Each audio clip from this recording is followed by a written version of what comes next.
Hello everyone, hope you're all happy, healthy, well. I'm here with a really good friend of mine, so I'm hoping he doesn't tell any stories that are not appropriate for any social media. But we've got Dr Rohan Herbert, who's a chiropractor down in South Wales. He operates and owns Back Clinic, and one which I'm going to attempt to say in Welsh, but it's not going to go down well, and I'm going to get ripped for it.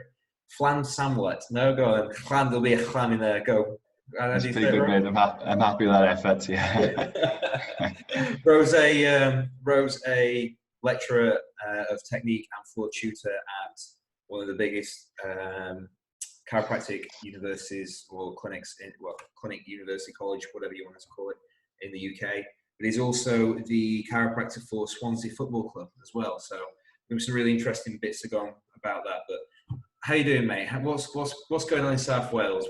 Give us some news. What's not going on in South Wales, eh? It's a place to be. No, I think we're a little bit sheltered here from the sort of hullabaloo going on sort of in the bigger cities, mate. The Birminghams, the Londons, obviously the really serious things occurring there. We're a little bit feeling the effects less down in Wales, but it's quiet. It's unusually quiet. We're getting on with stuff we've wanted to be getting on with for a while, mate. You know, we're working on the business. We're discussing. What's the general atmosphere like, though? I know, like, we talked to a few guys, like one in London, one in Bristol, and they were saying that, especially people going outside and exercising, can be kind of like this guilt atmosphere around everything. Is it quite relaxed where you are? It is here. It's beautiful weather. People are going out walking. Obviously, it's social distance, but safety. Yeah.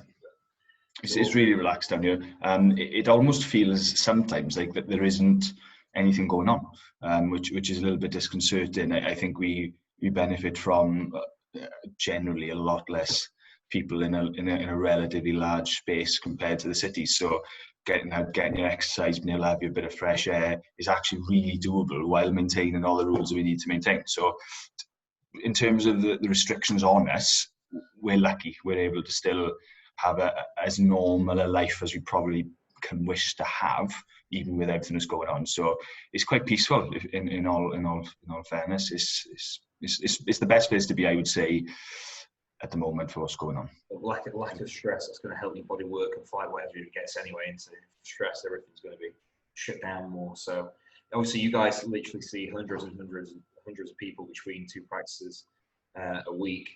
What advice are you giving out to your guys? We've just been telling everyone to do, now's the time that you need to do everything for yourself more than ever. You need to make sure you're getting your rest. Diet's a big one, Tom. That's something we're focusing on a lot with certain advice. We're not nutritionists, don't claim to be, but eat right, eat as well as you can do. If you put good things in, you're going to have a better chance of good things coming out. Get your activity and get your exercise in. It's so important. If you're not even doing those basic things, going to work, even if you've got a relatively non-taxing job physically, you walk into work, you're walking at work, you're doing this, you're picking the kids up. Now the temptation is it's all too easy to get out of bed. Spend 8 hours there, sit on the sofa. For 4 hours, sit down to have your dinner, sit back on the sofa, sit to have your tea, go to bed. You haven't moved all day. So we're trying to promote just three or four main things. Keep yourself moving, keep yourself active, eat well, and get your rest in. And keep your routines going. If you can keep your routines, all those four things will be easier to manage.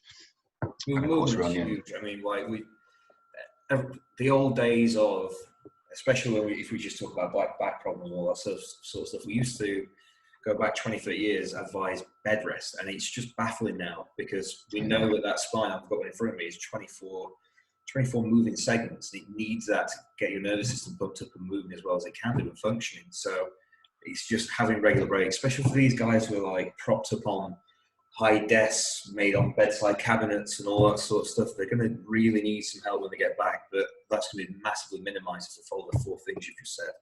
Huge. Absolutely, yeah, huge. And the other thing is, you've got, what we've been saying, or we've been chatting to our patients over sort of video link or phone call is, if you're not used to doing the manual work, you've got the opportunity, you've got the 7, you've got the 3, 4, 5, maybe even 8 to 10, 12 weeks off to do it.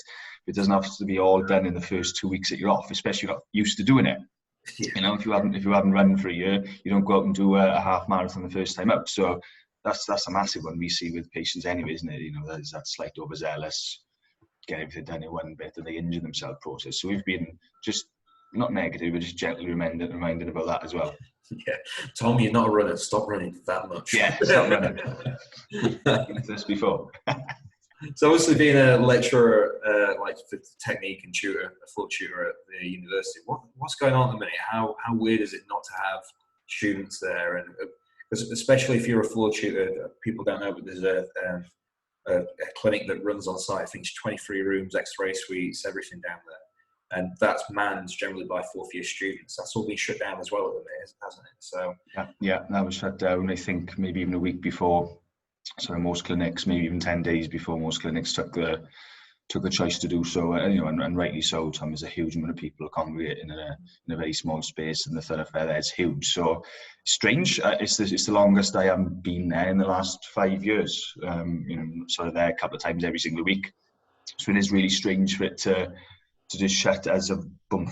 Normally the year progresses, you do your examinations, and there's a natural ebb and flow to the academic year, and the new students come in, the ones leave.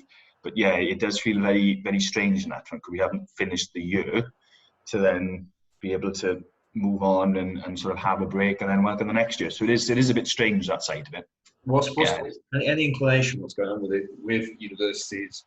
I'm sure there's stuff you can and can't say, but any inclination about what's going to happen when people, like, when the next year students coming in, the guys now, it's probably something I won't talk too much about, but I know that the guys are trying to work out some way that we can assess the students, or the students can be assessed to the level that they need to be assessed, to make sure they can pass and get their qualifications. I think the details of that are still in discussion. Because I think there's going to be a hell of a lot to discuss, isn't it? And I think details and sort of particulars of how that's going to be done by everyone and coordinate in such an effort and to make sure it's of the standard that we normally do and we expect and we have to put out is still being tweaked. But I think everyone's working probably as hard, especially the full-time staff there, which I'm not, are working harder than they probably have done ever to try and get those things in place.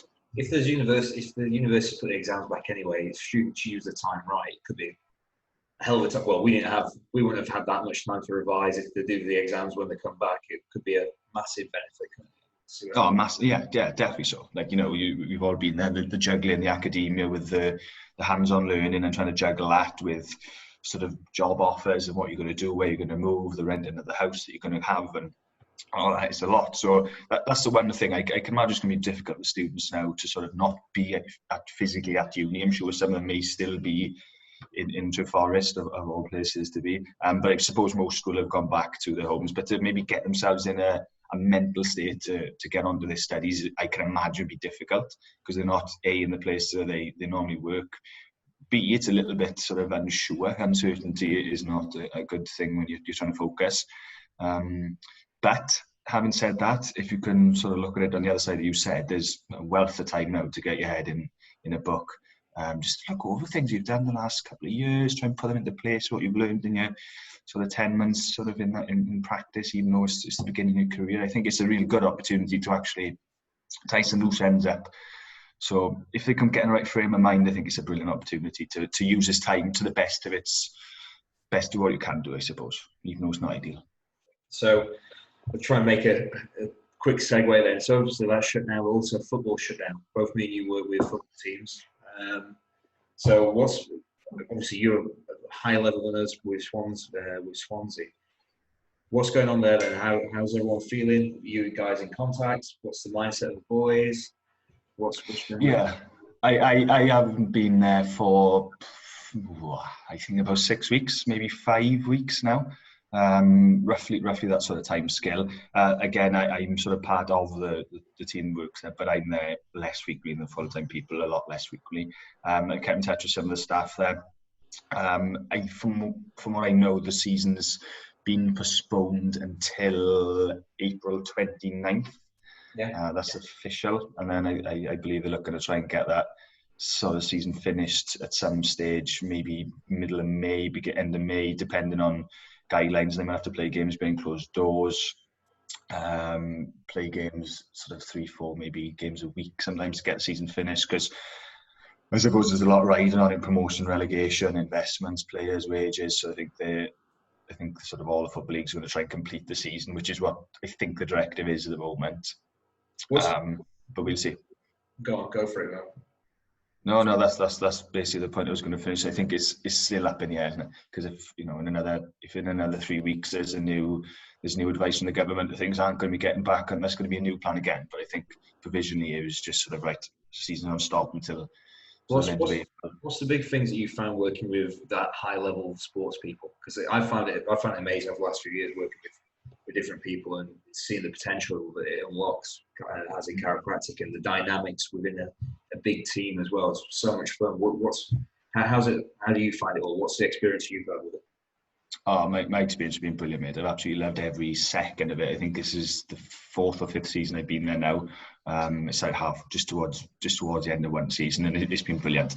In terms of treating the players physically, obviously fantastic experience, and an honour to be able to treat the players and have a relationship there. Being part of the sort of the team that delivers the treatment, from the medic, the physiotherapists, the massage team, is such a brilliant environment to be a manual therapist in, wherever your expertise is, because there is just no animosity whatsoever between different professions. It's absolutely ideal to how I feel sort of a multidiscipline, a multi-referral sort of framework should be. And if we could maybe even look 10, 15, 20 years down the line at how maybe manual therapists outside of an environment like that should work, I think it's absolutely perfect. Everybody does what they do best. They interact with each other really frequently. There's no real crossover or standing on other people's toes. If you operate right, that's what I found. So you kind of live it the most specific thing for you, and then there's not that competition. I think definitely when people come to see us in our practices, I know a lot of people think there must be something between the 3 groups of osteopaths, chiropractors, and physiotherapists, but there shouldn't be. It should also be like, this is our specialist area, and that's how somebody or a player is going to get the complete most out of it, is by working together the majority of the time, isn't it? I couldn't echo those words more, mate. It's just everybody. There's going to be crossovers. Of course, you're all manual therapists. You're all going to be able to do varying degrees of what each other does, and some instances more than the other. But I think the important thing is, in any environment, especially sort of maybe moving away from football outside, is just recognising, well, actually, somebody might be a little bit better at doing that than me, or maybe have more skills in that than me now to do that, and being able to manage and getting to see certain people when, and certain people maybe not when they need to be seen, is an art, and it's the most beneficial for in this instance, the player. But then you look outside of an environment like that, and it'd be the best thing for the patient. So that it's perfect. I really enjoy it. I have such positive experience. It's brilliant. The one thing that I always find, though, going into these environments, is the complete mindset shift, and we get it sometimes with our guys, but it's not looking at that injury management. It's looking at that, like, from, if say injury management would be having someone's health at a baseline and dipping underneath that, trying to help them get back up. But these guys are all fit and healthy. It's just trying to get that extra 5-10% out of them. So it's like optimizing health majority of the time as well, instead of nursing back any injuries. That's what I found anyway. But it is really cool to look at. What's the next step for you then? If people want to get in contact with you, if people want to come get appointments booked in the clinic, where should they go? How do we direct them to you guys on social media?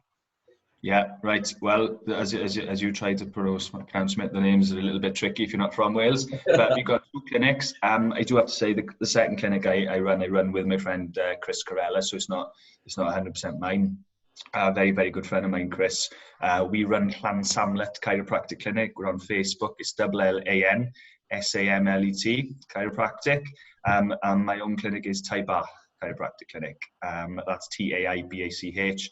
We're on Facebook, Instagram, Twitter. Guys, we can't wait to open again. We're really looking forward to seeing patients again. It's what we love doing. Helping people get better, helping people be the best they can be. So we're looking forward to it, mate. Yeah, getting back on the tools. Cool, man. Well, keep safe. See you on the other side, and keep going. Thanks for your time. Good. You too, mate. Take care. See you soon.